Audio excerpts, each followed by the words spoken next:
শুনুন, এই তো সব শেয়ালের এক রা, আমরা জানি যেই পোশাক পরে থাকুক, যেই পদে থাক, কিন্তু ওই এক ব্যাপারে একটা সব মৌলবাদী। প্রশ্ন হচ্ছে যে পশ্চিমবাংলায় 1,48,000-এর বেশি ওয়াকফ সম্পত্তি আছে, ওয়াকফ প্রপার্টি, আর সেগুলো জাভেদ খান থেকে আরম্ভ করে ববি হাকিম, এরকম যত মুসলিম লিডার পশ্চিমবাংলায়, এবং তারা টিএমসির সঙ্গে যুক্ত, এরা কবজা করে রেখেছেন, এরা ভোগ করছেন। সাধারণ গরিব মুসলমানরা, মহিলারা, বাচ্চারা, যাদের জন্য কোনো না কোনো মহানুভাব এই দান করেছেন ধর্মের মাধ্যমে, সেই গরিবদের সেবা করার জন্য, শিক্ষার জন্য, চিকিৎসার জন্য, ধর্মযাত্রার জন্য, সেটা হচ্ছে না। সেই দানের সম্পত্তি লুট করছে মমতা ব্যানার্জি কিছু নেতা টিএমসি এর ঝান্ডার তলায় থেকে। সেখানে এটার সমাধান হোক আগে, বাকি ওয়াকফ সম্পত্তিকে সেই প্রপার কাজে লাগাবার জন্য ওয়াকফ বিল এসেছে। ওনারা চিৎকার করুন, চাই করুন, পার্লামেন্টে পাস হবে, পার্লামেন্টে পাস হলে ওটা আইন হবে। এসএসসির গুরুত্বটাই কমে গেছে, এখন বিশ্বাসযোগ্যতাও কমে গেছে। এখন সাধারণ মানুষের বিশ্বাসের উপরে এত অনিয়মিততা হয়েছে, এত ছেলেপুলের ভবিষ্যৎ অন্ধকারে গেছে, তারা আন্দোলন করে যাচ্ছেন। কিন্তু আগামী দিনে নতুন করে আবার যাতে পোস্টিং হয় তার যে চেষ্টা হবে, সবকিছু কিরম যেন ঘেটে গেছে।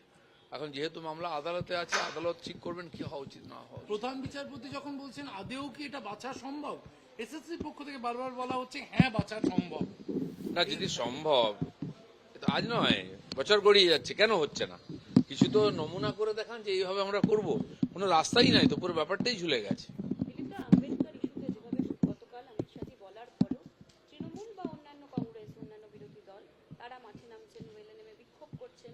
তারা বলছেন আম্বেদকরের সেন্টিমেন্টকে আঘাত করা হয়েছে, এবং তৃণমূল কংগ্রেস এটাও দাবি করছে যে আম্বেদকরজির পরিবার তাদের পাশে রয়েছে। যে কংগ্রেস 60 বছর ধরে ক্ষমতায় থেকে আম্বেদকরজির জন্য কিছুই করেনি, যাকে তারা নির্বাচনে হারিয়েছে, যাকে তারা ব্যবহার করার পরেও তাকে যোগ্য সম্মান দেয়নি, তো তারা আজকে আম্বেদকর নিয়ে নাচছে। কারণ কি, তাদের কিছু একটা নিয়ে হাঙ্গামা করতে হবে, পার্লামেন্ট বন্ধ করতে হবে, সরকারকে আটকাতে হবে, সেই জন্য আর কোনো কাজ নেই। যদি আম্বেদকরের প্রতি এত শ্রদ্ধা থাকে তো তাকে নিয়ে তো অনেক কাজ করার ছিল, করেননি কেন? দেখুন, খুবই দুর্ভাগ্যজনক, যেটা আমাদের পশ্চিমবাংলায় বিধানসভায় দেখতাম মারামারি হতো, বিরোধী নেতাকে মেরে হসপিটালে পাঠানো হতো, সেই তারাই গিয়ে আবার লোকসভাতে একই কালচার নিয়ে যাচ্ছে। আমি জানি না এটাকে বাংলাদেশ বানাবা বা পাকিস্তান বানাবার চক্রান্ত হচ্ছে কিনা। এই যে গণতন্ত্রের পবিত্র মন্দির লোকসভা, সেটাকে কমপক্ষে ছেড়ে দেওয়া উচিত এদের রাজনীতি থেকে। এসএসসির যে ওয়েমার শিট নষ্ট করে দেওয়া হয়েছে তাই নিয়ে প্রধান বিচারপতির বেঞ্চ, বিচারপতিরা প্রশ্ন তুললেন যে ওই ওয়েমার শিটগুলো যখন ডিস্ট্রয় করলেন সেগুলোর ইমেজ সংরক্ষণ করলেন না কেন? তাহলে বাছা হবে কোন? এর পিছনে যে বিরাট দুর্নীতি আছে এটা তার প্রমাণ। ঠিক আরজি করের যে এভিডেন্স, সেই পীড়িতার শরীরটাকে নষ্ট করে দেওয়া হলো যাতে সবকিছু এভিডেন্স ছিল। এই সরকার একইভাবে কাজ করছে, এভিডেন্স নষ্ট করার মাস্টার। তাই এত বড় দুর্নীতি, তাদের বহু নেতা মন্ত্রী এর সঙ্গে যুক্ত, সামনে এসে গেলে সত্ত্বেও বহু লোক ফেঁসে যাবে, সরকারও সংকটে পড়বে, সেই জন্য ওটাকে নষ্ট করা হয়েছে। তো এত বড় একটা সিস্টেম, এত মানুষের ভবিষ্যৎকে যেভাবে জ্বালিয়ে দেওয়া হয়েছে, এর কোনো ক্ষমা হয় না। শুনানি চলাকালীন বিচারপতি তৃণমূল বলছে যে আরজি কর নিয়ে সিবিআই কিছু করতে পারলো না, কিন্তু জয়নগরে আমরা তৎক্ষণাৎ ফাঁসির আদেশ দিয়েছি।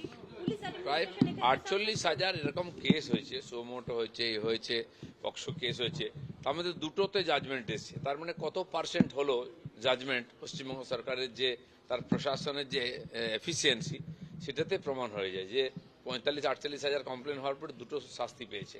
তো সেটা নিয়ে গর্ব করার মতো কিছু নাই।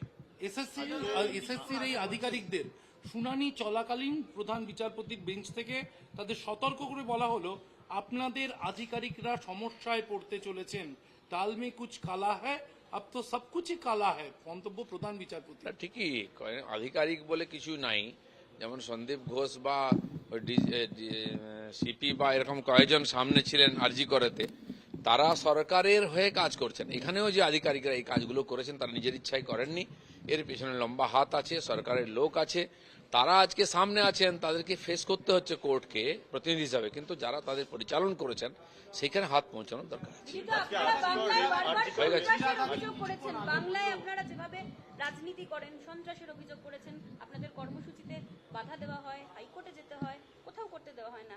এই পরিস্থিতিতে 1 মাসে 1 কোটির যে টার্গেট ছিল বা 1 কোটি সদস্যতার যে টার্গেট, কর্মী সমর্থকদের বোঝাবেন কি করে এবং কিভাবে সেই মেম্বারশিপ ড্রাইভটা আপনারা চালাবেন? হচ্ছে খুব কমই ছিল, এখন বেড়েছে অনেকটা। টার্গেট তো বড়ই রাখতে হয় সব সময়, তো টার্গেটের পৌঁছানো বা কাছাকাছি যাওয়ার তার চেষ্টা করছি আমরা, দেখা যাক কতদূর যায়। এক্ষেত্রে বাধা এলে তাদের কি দাওয়াই দেবেন? আগে বলছেন যে বিতর্ক হয়েছিল, আমি জনসংখ্যার কথা শিক্ষার জন্য বলেছি, আমি ধর্মকে ভালোবাসি, আমি শিক্ষার জন্য বলেছি, এটা বলা কোনো অপরাধ উনি নয়। কতবার ক্লারিফিকেশন দেবেন? তিনি মেটিয়া বুরুজে কেন নিয়ে গিয়ে বাইরের লোককে বলেন এটা মিনি পাকিস্তান? এর আগেও যেটা বলেছেন, একজন মৌলানা বা জামাতের লোকেরা যে ভাষায় কথা বলে উনি ভাষায় বারবার বলেন কেন? বারবার কন্ট্রোভার্সি হয় কেন? উনি সরকারের মুখ না মৌলবাদী জামাতদের মুখ? এটা পরিষ্কার করতে হবে। সেই জন্য ক্লারিফিকেশন দিলে লোক বুঝে যাবে তা নয়। ঝুলি থেকে যখন বিড়াল বেরিয়ে যায় তখন চিৎকার চেঁচামেচি। ওয়াকফ বিলের বিরোধিতায় ববি হাকিম, তাহা সিদ্দিকীদের আজকে সভা, বাবার কথার ভুল ব্যাখ্যা ওয়াকফের হয়েছে। বিরোধিতায় আজকে ওয়াকফ বিলের বিরোধিতায় আজকে দেখা যাচ্ছে তাহা সিদ্দিকী, ববি হাকিম এরা একসঙ্গে সভা করছেন ধর্মতলায়। শুনুন, এই তো সব শেয়ালের একরা আমরা জানি, যেই পোশাক পরে থাকুক, যেই পদে থাক, কিন্তু ওই এক ব্যাপারে একটা সব মৌলবাদী। প্রশ্ন হচ্ছে যে পশ্চিমবাংলায় 1,48,000-এর বেশি ওয়াকফ সম্পত্তি আছে, ওয়াকফ প্রপার্টি। আর সেগুলো জাভেদ খান থেকে আরম্ভ করে ববি হাকিম, এরকম যত মুসলিম লিডার পশ্চিমবাংলায় এবং তারা টিএমসির সঙ্গে যুক্ত, এরা কবজা করে রেখেছেন, এরা ভোগ করছেন। সাধারণ গরিব মুসলমানরা, মহিলারা, বাচ্চারা, যাদের জন্য কোনো না কোনো মহানুভব এই দান করেছেন ধর্মের মাধ্যমে, সেই গরিবদের সেবা করার জন্য, শিক্ষার জন্য, চিকিৎসার জন্য, ধর্মযাত্রার জন্য, সেটা হচ্ছে না। সেই দানের সম্পত্তি লুট করছে মমতা ব্যানার্জি কিছু নেতা টিএমসি এর ঝান্ডার তলায় থেকে। সেখানে এটার সমাধান হোক আগে। বাকি ওয়াকফ সম্পত্তিকে সেই প্রপার কাজে লাগাবার জন্য ওয়াকফ বিল এসেছে।